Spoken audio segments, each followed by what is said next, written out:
Now, background-wise, if you go back about 600 BC, you had the first inns and lodgings where you saw people travel for longer distances and needing to stay overnight.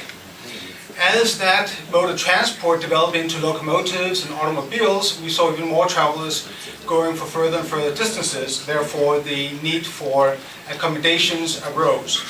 And with that, consumers also began to demand some sort of guarantee in terms of the quality when they showed up at a hotel or an inn.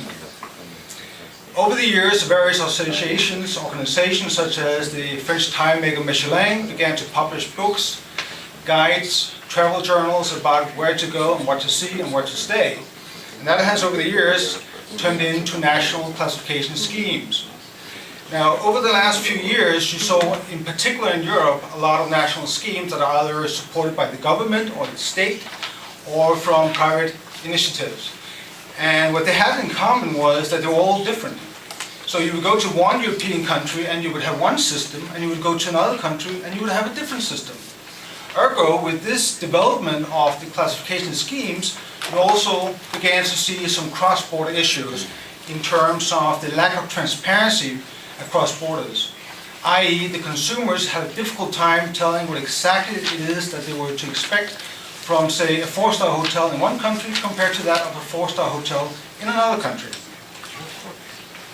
Now, Margaret already said a little bit about Hotreck. Within Hotreck, we have something called the Quality Board.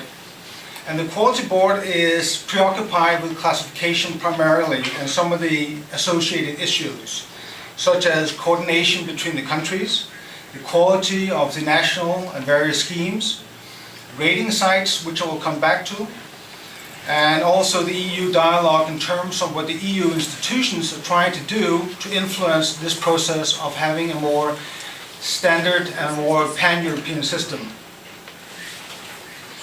Also, if you like, you can log on to hotelstars.org if you want to see the different national associations and the different schemes that you have in different countries, where you can read about what the criteria are, what it means to be a 4-star hotel, and so forth. And something also about the development work. Now, there's a reason why I'm going to talk about the EU and the EU pressure. As some of you might be aware of, and I'm sure quite a lot of you are not aware of, the EU institutions, the Commission and the Parliament, is working towards trying to create a more transparent system across the borders. So basically that you have some sort of unified classification systems that are in its right trying to protect the consumers. And this is one of the primary functions of the Commission in terms of this. They want to protect the rights of consumers and create more transparency so the guests are able to predict, so to speak, what exactly it is that they are to experience with a hotel. They also want from the EU to improve the compatibility of services and harmonize the quality standards for tourist accommodations. Now, in terms of this, and I know that this text is very small, and I just realized in the printout it's even smaller, so don't hang me on that account. I'm not going to read this, but I'm going to tell you there's a directive that you can also find on the EU Commission's website and also on Hotreck's website, so you can read this in detail. But it basically says that there is an encouragement from the EU to have a standard sort of classification throughout the entire Union. They're working on different aspects of that, where the criteria, for example, would be identical.